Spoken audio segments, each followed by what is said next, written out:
अस्सलाम वालेकुम। Welcome to my channel voice over by Amna Shah. I hope कि आप खुश होंगे। कहानी शुरू करने से पहले आपसे रिक्वेस्ट है कि आपको अगर मेरा कंटेंट पसंद आता है तो प्लीज़ मेरे चैनल को सब्सक्राइब करें और लाइक करें। आइए कहानी का आगाज़ करते हैं। कामरान ने इधर उधर निगाह दौड़ाते हुए कहा, अशरफ भाई, आपका चौकीदार कहीं नज़र नहीं आ रहा। इसे मैंने एक हार्डवेयर की दुकान पर भेजा है, अशरफ भाई ने जवाब दिया। इस खुली हुई मोटर के लिए कुछ सामान की ज़रूरत थी। आपको अय्यूब से क्या काम है? मैं चाहता हूँ कि आप चौकीदार को मेरे बाइक अंदर खड़ी करने के बारे में बता दें, कामरान वजाहत करते हुए बोला। पिछले दिनों में हिफाजत के ख्याल से बाइक गेट से अंदर ले आया था, लेकिन चौकीदार ने ये कहकर मुझे बिल्डिंग के अंदर बाइक खड़ी नहीं करने दी थी कि सदर साहब यानी आपकी इजाज़त नहीं है। अय्यूब ने आपसे कुछ भी गलत नहीं कहा भाई, अशरफ भाई ने वाज़ेह अल्फाज में कहा। गैर मुतल्लिका अफराद की गाड़ियों को अंदर लाने पर मैंने ही पाबंदी आयद कर रखी है। चंद साल पहले कुछ ऐसे वाक़यात रूनुमा हुए थे कि मजबूरन इस उसूल पर अमल करना पड़ा। बहरहाल आप मुतमईन होकर जाएं, मैं चौकीदार को आपके बारे में बता दूंगा। आइंदा इस सिलसिले में आपको कोई परेशानी नहीं होगी। कामरान ने अशरफ भाई का शुक्रिया अदा किया और वहाँ से वापस आ गया। इस वाक़ये के 8 रोज़ बाद कामरान को अल फरीद अपार्टमेंट में जाने का इत्तफाक हुआ, और वो भी मिसेस शबाना ही का लेटर लेकर। जब वो ज़मीर प्लाजा के सामने से गुजर रहा था तो उसने रियाज को गेट के पास खड़े देखा। वो कामरान को देखकर बड़े तहकीर आमेज़ अंदाज में मुस्कुराया, ताहम मुँह से कुछ नहीं बोला। कामरान इस पर तवज्जो दिए बगैर अल फरीद अपार्टमेंट में दाखिल हुआ और बड़े इत्मीनान से अपनी बाइक अंदर खड़ी करके जीने की जानिब बढ़ गया। वो जीने तय करके 3rd फ्लोर पर पहुंचा और उसके फ्लैट की घंटी बजा दी। शबाना ने उसके लिए दरवाज़ा खोला और उसे ड्राइंग रूम में ले आई। डाकिया और कोरियर सर्विस के नुमाइंदों के लिए उमूमन लोग ड्राइंग रूम का दरवाज़ा नहीं खोलते, इन्हें मेन गेट ही से निपटा दिया जाता है। अलबत्ता अगर किसी के साथ अंडरस्टैंडिंग हो जाए तो दूसरी बात है। मिसेस शबाना और कामरान के माबैन भी ज़हनी हम-आहंगी की फ़िज़ा कायम हो गई थी। दोनों एक दूसरे की मौजूदगी में ज़हनी फरहत और ताजगी महसूस करते थे। कामरान की नीयत में कोई खोट था और न ही शबाना के दिल में कोई मैल। वो गैर महसूस अंदाज में बाहमी एतमाद की डोर में बंध गए थे, मगर ये डोर, ये ताल्लुक रियाज को दिखाई नहीं देता था। वो इनकी नीयत पर शक करता था। इस रोज़ मिसेस शबाना ने सिर्फ चाय पिलवाई, लिहाजा वापसी में 15 से 20 मिनट लग गए, और जब वो जीने उतर कर वापस आया तो एक नई मुसीबत उसकी मुंतज़िर थी। उसने बाइक को गेट से बाहर निकाला और स्टार्ट करने की कोशिश करने लगा। कोशिश इन मायनों में कि वो स्टार्ट होने का नाम ही नहीं ले रही थी। इसी लम्हे इसके जहन में आया कि कहीं न कहीं कोई गड़बड़ हो चुकी है। बेसाख्ता इसकी नज़र ज़मीर प्लाजा की जानिब उठ गई। रियाज वहाँ मौजूद था और उसकी तरफ देखकर बड़े तंज़िया अंदाज में मुस्कुरा रहा था। कामरान ने बाइक के मुख्तलिफ हिस्सों को चेक करने के बाद इसके स्टार्ट न होने का सबब जान लिया। बाइक की टंकी में से सारा पेट्रोल निकाल लिया गया था। उसने आज सुबह बाइक की टंकी फुल करवाई थी। उसने बाइक को इधर ही खड़ा किया और चौकीदार को तलाश करने लगा। जब वो बिल्डिंग के अंदर पहुंचा तो इस वक्त चौकीदार अय्यूब इसे कहीं नज़र नहीं आया था, मगर अब वो अपने कमरे में चारपाई पर बैठा हुआ दिखाई दे गया। चौकीदार का कमरा बिल्डिंग के आखिरी किनारे पर पानी वाली मोटर के पास ही बना हुआ था। कामरान इसके पास पहुंचा और पूछा, मेरी बाइक में से पेट्रोल किसने निकाला है? मुझे क्या पता, अय्यूब उखड़े हुए लहजे में बोला। मैं सिर्फ इन गाड़ियों की हिफाजत करता हूँ जो गेट से अंदर होती हैं। सारी दुनिया की गाड़ियों का मैंने ठेका नहीं लिया हुआ। चौकीदार अगरचे बड़े जारहाना अंदाज में बात कर रहा था, मगर उसके लहजे में छुपे हुए चोर को कामरान ने फौरन भांप लिया। इसे महसूस हुआ कि पेट्रोल की चोरी वाले नाखुशगवार वाक़ये की इसे खबर है, मगर वो जानबूझकर अनजान बन रहा है। जवाबन कामरान के अंदाज में भी तुरशी धर आई।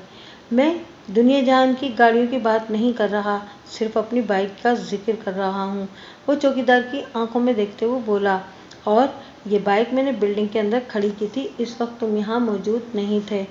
अंदर खड़ी की थी? वो मसनूई हैरत का इजहार करते हुए बोला।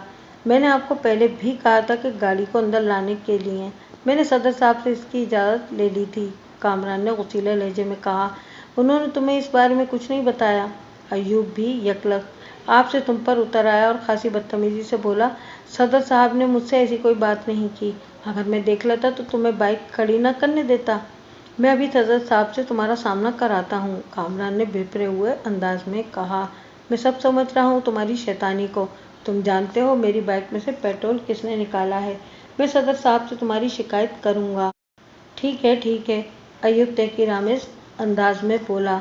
जब सदर साहब दौरे से वापस आ जाएंगे तो तुम शौक से शिकायत कर लेना। अभी जाओ यहाँ से, मेरा दिमाग न खाओ, खामखा झगड़ा हो जाएगा। कामरान ने उसकी सुनी अनसुनी करते हुए संजीदा लहजे में पूछा, सदर साहब किस किस्म के दौरे पर गए हैं? वो 2-3 माह के बाद जमात के साथ जाते हैं, चौकीदार ने बताया। नेकी और तबलीग का काम करते हैं, इनकी वापसी 15 दिन के बाद होगी। कामरान ने थकी सांस खारिज की और कहा, ठीक है अशरफ भाई जब भी वापस आएंगे इनसे तो मैं बात कर ही लूँगा। तुम ये बताओ कि मेरी बाइक का पेट्रोल किसने निकाला है? ये बिल्डिंग के अंदर खड़ी थी और अंदर खड़ी गाड़ियों की हिफाजत करना तुम्हारी जिम्मेदारी है, चौकीदार ने तुर्की ब तुर्की जवाब दिया। बिल्डिंग के अंदर सिर्फ इन लोगों की गाड़ियां खड़ी होती हैं जो यहाँ रहते हैं और इन्हीं की हिफाजत का मैं जिम्मेदार भी हूँ। मेहमानों और गैर मुतालिका अफराद की गाड़ियों का मैंने ठेका नहीं ले रखा है। और जहाँ तक तुम्हारी बाइक के पेट्रोल की चोरी का ताल्लुक है, वो सांस दुरुस्त करने के लिए रुका और फिर इजाफा करते हुए बोला, मैं इस बारे में कुछ नहीं जानता।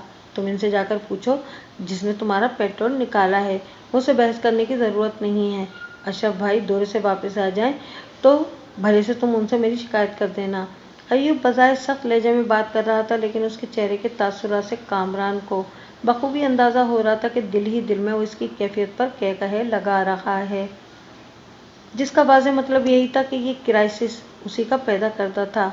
चाहे ये सब कुछ उसने किसी और के इशारे पर किया हो, या कम से कम वो इतना ज़रूर जानता था कि उसकी बाइक में से पेट्रोल किसने निकाला था। इनके दरमियान होने वाली बहस ने देखते ही देखते झगड़े का रूप धार लिया। कामरान बुनियादी तौर पर ठंडे दिमाग और सुलझे हुए जहन का मालिक था, लेकिन इस मामले में बर्दाश्त और एहतियात का दामन उसके हाथ से छूट गया। चौकीदार की बदतमीजी के जवाब में वो भी जोर से चिल्लाने लगा। इनकी आवाज़ें सुनकर आसपास के लोग भी जाए वकुआ पर पहुंच गए। इनमें रियाज पेश था, यूं लगता था जैसे इसे इसी मौके का इंतजार हो। रियाज की आमद के साथ ही चौकीदार का रवैया बदल गया, यानी वो पहले से भी ज़्यादा गैर मुहज़्ज़ब और बदतमीज़ हो गया, जिससे कामरान की शक ने हकीकत का रूप धार लिया कि ये चौकीदार और रियाज के आलाकार का किरदार अदा कर रहा था। जब भी वो रियाज की आमद पर शेर हो गया था, वो ज़बानी जमाखर से आगे बढ़कर दस्तो गिरेबां हो चुके थे, लिहाजा लोग बीच बचाव के लिए कूद पड़े। इस छीना झपटी में कामरान की शर्ट भी फट गई। उसने वहाँ से रुखसत होने से पहले बड़े ख़तरनाक अंदाज में चौकीदार से कहा था, मैं तुम्हें देख लूँगा। कामरान का ये जुमला फितरी और सूरत हाल के ऐन मुताबिक था, मगर दर्जन भर अफराद की मौजूदगी में अदा किया हुआ यही जुमला उसके लिए जान का अजाब बन गया। चंद रोज़ बाद चौकीदार अय्यूब अपने कमरे में मुर्दा पाया गया और इस धमकीदार जुमले की रोशनी में पुलिस ने कामरान को गिरफ्तार कर लिया था। मखसूस हालत में इंसान की ज़बान से निकला हुआ कोई जुमला उसके लिए वबाल जान बन जाता है, और अगर इस जुमले को सुनने वाले गवाह भी मौजूद हों तो फिर मुसीबत आखिरी दर्जे की नाजिल होती है। मेरे क्लाइंट कामरान अली के साथ भी ऐसा ही कुछ हुआ था। मकतूल चौकीदार अय्यूब का ताल्लुक बाराकोट से था। वो गुज़िश्ता 15 साल से कराची में था और चौकीदारी को अपना पेशा बना रखा था। अल फरीद अपार्टमेंट में काम करते हुए इसे लगभग 5 साल हो गए थे। इसमें कोई शक नहीं कि इसने उखड़ मिजाज पाया था और बिल्डिंग के मकीनों के साथ भी इसका रवैया खासा तुंद होता था, लेकिन सदर साहब यानी अशरफ भाई की मुकम्मल हिमायत उसे हासिल थी और वो इन्हीं का लाया हुआ भी था। अशरफ के मुताबिक किसी भी रिहायशी बिल्डिंग के चौकीदार को उसूलों का सख्त होना चाहिए, वरना आए रोज़ कोई ना कोई नाखुशगवार वाक़या पेश आता रहेगा। अशरफ भाई मकतूल की तुंदी और उसकी उखड़पन को उसूल परस्ती के खाते में डालते थे। ताहम ये भी सुनने में आया था कि जो बदतमीजी मकतूल ने मुज़रिम के साथ की थी, ऐसा रवैया उसका दीगर अफराद के साथ हरगिज़ नहीं होता था। इससे ये बात भी साबित होती थी कि चौकीदार ने किसी के उकसाने पर ही वो कदम उठाया था। आइंदा पेशी में अभी चंद रोज़ बाकी थे, लिहाजा मैं एक दिन ऐसे ही घूमते फिरते इस इलाके का सर्वे भी कर आया जहां अल फरीद अपार्टमेंट्स वाक़ था। इस वक्त मैं गली के लोगों से मिलने और इन्हें कुरेदने में मुझे किसी दुश्वारी का सामना भी नहीं करना पड़ा था, और मेरे सर्वे ने मौजूदा केस के बाद ऐसे गोशे नुमाया किए कि मैं दंग रह गया। आमतौर पर बिल्डिंग के चौकीदारों के इल्म में होता है कि किस इमारत में कौन से फ्लैट किराए के लिए खाली हैं। اس کا کرایہ اور ایڈوانس کیا ہے اور کون سا فلیٹ برائے فروخت ہے۔ الفرید میں عمران نامی ایک نیا چوکیدار آ گیا تھا جسے حال ہی میں یونین کے سیکرٹری نے اپائنٹ کیا تھا۔ عمران کی عمر لگ بھگ 35 سال رہی ہوگی۔ عمران کو عارضی طور پر رکھا گیا تھا تاکہ جب صدر صاحب تبلیغ اور چلہ کشی سے واپس آئیں تو باقاعدہ کسی تجربہ کار چوکیدار کا بندوبست کیا جائے۔ عمران ضمیر پلازہ کے چوکیدار کا کوئی عزیز تھا جو حال ہی میں گاؤں سے آیا تھا۔ مذکورہ بالغ تینوں عمارتوں کے چوکیداروں کے علاوہ میں دیگر افراد سے بھی ملا اور اس سلسلے میں 4تھ فلور پر رہنے والی الفرید اپارٹمنٹ کی ایک بیوہ عورت آنٹی زبیدہ نے مجھ سے بہت تعاون کیا۔ اس خاتون کی گزر اوقات پراپرٹی کی ڈیلنگ پر ہوتی تھی اور وہ کمیشن ایجنٹ کے طور پر کام کرتی تھی۔ میں وہاں سے معلومات کا پیش بہا خزانہ سمیٹ کر واپس آ گیا۔ آگے بڑھنے سے پہلے پوسٹ مارٹم کی رپورٹ کا ذکر ہو جائے۔ اس رپورٹ کے مطابق مقتول ایوب کی موت 15 اکتوبر کی سپہر 3 اور 4 بجے کے درمیان واقع ہوئی تھی۔ وہ حسب معمول سستانے کے لیے اس کمرے میں چارپائی پر لیٹا ہوا تھا کہ سائلنسر لگے ریوالور سے 2 فائر کر کے اسے موت کی نیند سلا دیا گیا تھا۔ دونوں گولیاں اس کے سینے میں اتر کر دل میں جا بیٹھی تھیں، جن کی بیٹھک کے سبب وہ فوری طور پر اس دنیا سے اس دنیا میں منتقل ہو گیا۔ مقتول کی لاش کے معائنے میں بھی ایسی کوئی علامت یا کوئی اشارہ نہیں ملا تھا جس سے موت کا سبب واضح ہو۔ مقتول کی موت 15 اکتوبر کی سپہر کو ہوئی تھی اور ملزم مقتول کے بیچ وہ جھگڑا 12 اکتوبر کو ہوا تھا، جس میں جھگڑے کے اختتام پر ملزم نے مقتول کو یہ کہا تھا کہ میں تمہیں دیکھ لوں گا۔ واقعات کے مطابق وقوع کے روز دوپہر کے بعد ملزم کو اس گلی میں بھی دیکھا گیا تھا جہاں پر الفرید اپارٹمنٹس واقع تھے۔ یہ ملزم کے حق میں اور بھی برا ہوا تھا کیونکہ چند روز قبل 2 درجن بھر افراد کے سامنے مقتول کو خطرناک نتائج کی دھمکیاں دے کر وہ آیا تھا۔ وقوع کے روز وہ ضمیر پلازہ میں ایک لیٹر دینے آیا۔ اس پلازہ میں ایک معروف کالج کے پروفیسر صاحب رہائش پذیر تھے۔ مذکورہ کالج اور پروفیسر صاحب کا نام ظاہر کرنا مناسب نہیں ہوگا۔ پولیس کو جائے وقوع پر سے آلۂ قتل نہیں ملا تھا۔ ریمانڈ کی مدت کے دوران میں انہوں نے ملزم کی زبان سے آلۂ قتل کے بارے میں اگلوانے کی بھرپور کوشش کی تھی، تاہم یہ کوشش بارآور ثابت نہیں ہو سکی تھی۔ میرا موکل اس ریوالور کے حوالے سے ذرہ برابر بھی معلومات نہیں رکھتا تھا۔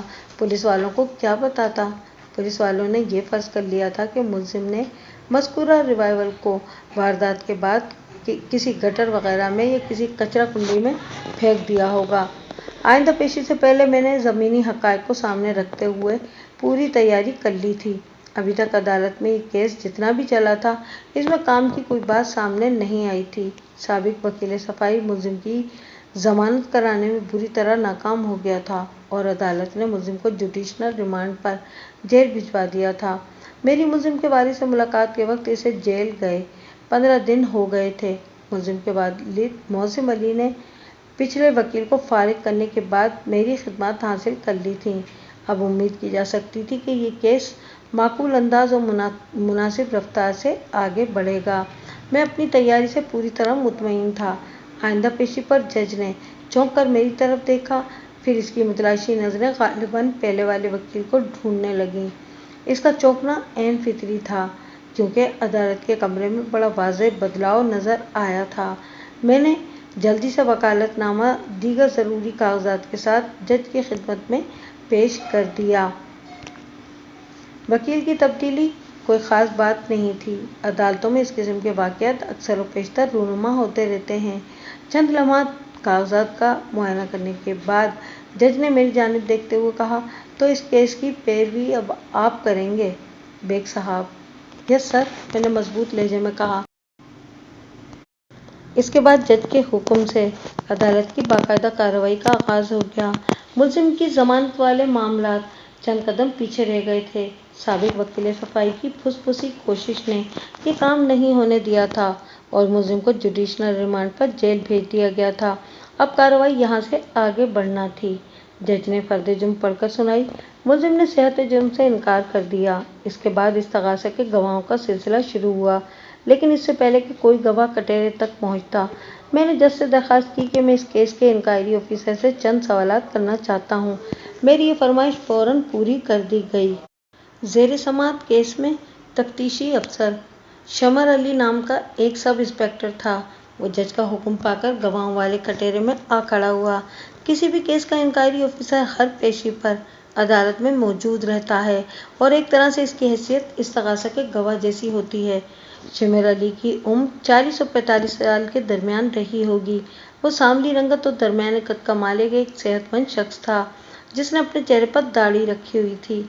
मैं जज की इजाज़त हासिल करने के बाद गवाहों वाले कटहरे के पास पहुंच गया और शमर अली की आंखों में देखते हुए मैंने पूछा, इसी बिल्डिंग के एक रिहायशी अब्बासी साहब ने फ़ोन करके आपको इत्तला दी थी? आईओ साहब ने बताया कि जी हाँ, अब्बासी साहब का पूरा नाम मुनीर अब्बासी है और वो फ्लैट नंबर A206 का रिहायशी है। ठीक है, मैंने इस बात में गर्दन हिलाते हुए कहा। फिर पूछा कि आप जाए वकूआ पर कितने बजे पहुंचे थे? सब इंस्पेक्टर शमर अली ने बेधड़क जवाब दिया, 5 बजे। आपने जाए वकूआ पर क्या देखा? मैंने आईओ से सवाल किया। चौकीदार अयूब अपने कमरे में मुर्दा पड़ा था, उसने जवाब दिया, फिर वजाहत करते हुए बोला, इस छोटे से कमरे में सिर्फ एक चारपाई बिछने की गुंजाइश थी या फिर गुजरने का रास्ता था। जब मैं मज़कूरा कमरे में पहुंचा तो मकतूल को अपने ही खून में लथपथ पाया। वो चारपाई पर पड़ा था, उसकी कमीज सीने पर से खून में तरबतर थी। मैंने पहली निगाह में अंदाज़ा लगा लिया कि वो जिंदगी की कैद से आज़ाद हो चुका है। मैंने मौके की कार्रवाई मुकम्मल करने के बाद मकतूल की लाश को पोस्टमार्टम की गर्ज से अस्पताल भिजवा दिया। पोस्टमार्टम की रिपोर्ट से पता चलता है कि मकतूल को साइलेंसर के रिवाल्वर से 2 फायर करके मौत के घाट उतारा गया था। क्या आपने जाए वकूआ से वो आला कत्ल हासिल कर लिया था? नहीं जनाब, आईओ ने नफी में गर्दन हिलाई। हम जाए वारदात पर से आला कत्ल ढूंढने में कामयाब नहीं हो सके। इससे आपने ये फर्ज कर लिया कि मुलजिम ने आला कत्ल को किसी कचरा कुंडी या गटर में फेंक दिया होगा। मैंने इसकी आंखों में देखते हुए कहा। इस्तगासा की रिपोर्ट में कुछ इसी किस्म के अल्फाज दर्ज हैं। जी हाँ, अगलब इम्कान इसी बात का है। उसने इस बात में गर्दन हिलाई। मुलजिम 7 रोज़ तक आपकी कस्टडी में रहा था। मैंने सिलसिला कलाम को आगे बढ़ाते हुए सवाल किया। आमतौर पर यह ख्याल किया जाता है कि आप लोगों की तफ्तीश के नतीजे में तो पत्थरों के भी ज़ुबान निकल आती है।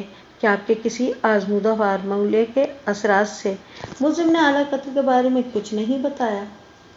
पहले तो मैं इसी बात की वजाहत कर दूं कि आपने जिस अमूमी तासुर की बात की है वो सरासर गलत और मबनी बर कयास है।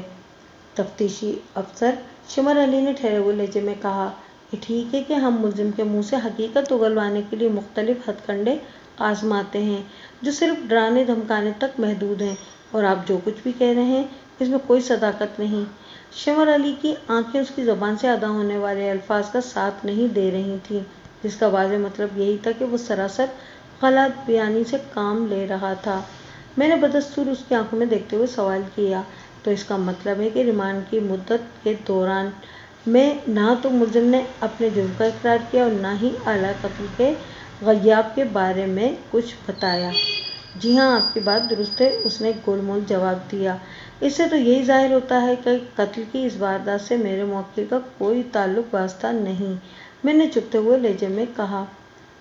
कतन ये जाहिर नहीं होता जनाब, वो चमक कर बोला। बाज़ मुजरिम बड़े ढीठ और सख्त जान होते हैं, इतनी आसानी से ज़बान नहीं खोलते और उन्हें ट्रायल से हाई कोर्ट तलक लाने के बाद ही कोई बात बनती है। उसने लम्हे भर की खामोशी के बाद फिर इजाफा करते हुए कहा, ऐसे शरीफ और नफ्स अफराद तो सिर्फ 2-3% ही होते हैं जो थाने में हाजिर होते हैं तो बड़ी शराफत से अपने जुर्म का इकबाल कर लेते हैं। तो इससे ये साबित हुआ कि मेरा मौक़िफ़ शरीफ और नफ्स नहीं बल्कि सख्त जान और ढीठ किस्म का इंसान है। रिमांड की मुद्दत के दौरान में उसने आपकी तवक्कुआत की ऐसी कम तैसी कर दी और अब तक एक ही जैसा बात पर डटा हुआ है कि जुर्म उसने नहीं किया। चौकीदार अयूब के कत्ल में उसका हाथ नहीं। मैंने सांस दुरुस्त करने के लिए लम्हाती तवक्कुफ किया, फिर तफ्तीशी अफसर की आंखों में देखते हुए उससे पूछा, मैं ठीक कह रहा हूँ ना? आपको जो जी चाहे समझते रहें। वो रुखाई से बोला। मुलजिम अदालत में पेश किया जा चुका है। इस्तगासा इसको मुजरिम साबित करके दिखा देगा। अभी तो अदालती कार्रवाई की इब्तिदा हुई है। अभी तो वाकई इब्तिदा हुई है, आगे आगे देखिए होता है क्या। मैंने इसी के कहे हुए जुमले पर गिरहा लगा दी और कतरे सख्त लहजे में दरियाफ्त किया, आइयो साहब, आपने जाए वकुआ से मुलजिम के फिंगरप्रिंट्स उठाए थे? नहीं, उसने टका सा जवाब दिया। क्यों? मैंने जारहाना अंदाज में कहा। किसी भी वकुआ पर से FB उठाना तो तफ्तीशी अमल का हिस्सा होता है। आपने किस खुश ख्याली से इसे नज़रअंदाज कर दिया। बस, वो बगलें झाँकते हुए ढिठाई से बोला, हमने इसकी ज़रूरत ही महसूस नहीं की। माशा अल्लाह, सुबहान अल्लाह, मैंने इस्तेज़ाइया अंदाज में कहा। क्या मतलब है आपका? वो झेंपे हुए अंदाज में बोला। मतलब यह है आइयो साहब, मैंने एक एक लफ्ज़ पर जोर देते हुए कहा कि आपको मुलजिम के मुजरिम होने का ऐसा पक्का यकीन था कि ऐसा यकीन दिला दिया गया था आपको किसी ने कि आपने फिंगरप्रिंट्स वगैरह के झमेले में पड़ने की ज़रूरत ही महसूस नहीं की, है ना? उसने कोई जवाब नहीं दिया, नापसंदीदा नज़र से मुझे घूरता रहा।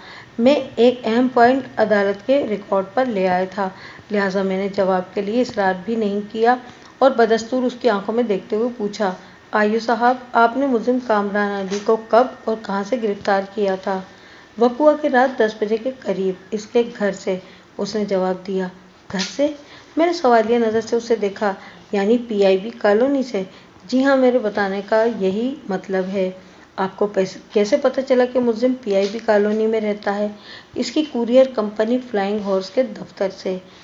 हमने मुलजिम के घर का एड्रेस लिया था, आइयो ने बताया। फिर हमें वहां पहुंचने में ज़रा भी मुश्किल पेश नहीं आई।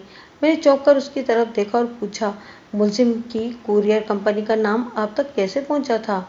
मौके के एक गवाह ने इस बारे में आपको बताया था, उसने जवाब दिया। इस गवाह का नाम? मैंने तेज लहजे में इस्तफसार किया। रियाज अहमद। ओह, मैंने हैरत ज़दा होने की अदाकारी की। ये वही रियाज अहमद तो नहीं जिसका नाम इस्तगासा के गवाहों की फहरिस्त में भी शामिल है? जी हाँ, उसने इस बात में गर्दन हिला दी। इस बंदे ने आपको और क्या क्या बताया था? मैंने जारहाना अंदाज में पूछा। वो वसात करते हुए बोला, मैंने जिस शख्स का जिक्र किया है वो वकुआ के करीब वाक़े एक रिहायशी इमारत ज़मीर प्लाजा में रहता है।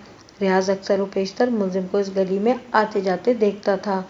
जब मैं इतला मिलने पर जाए वकुआ पर पहुंचा तो रियाज नामी ये शख्स अलफरीद अपार्टमेंट्स के अंदर मौजूद था।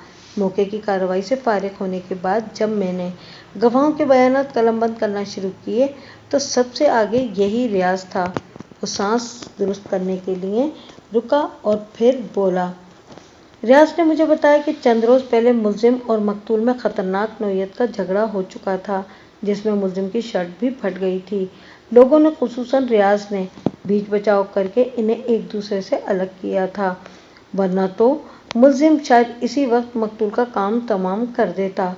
बहरहाल इस रोज़ अलफरीद अपार्टमेंट से रुखसत होते हुए मुलजिम ने मकतूल को ख़तरनाक नताइज की धमकी भी दी थी।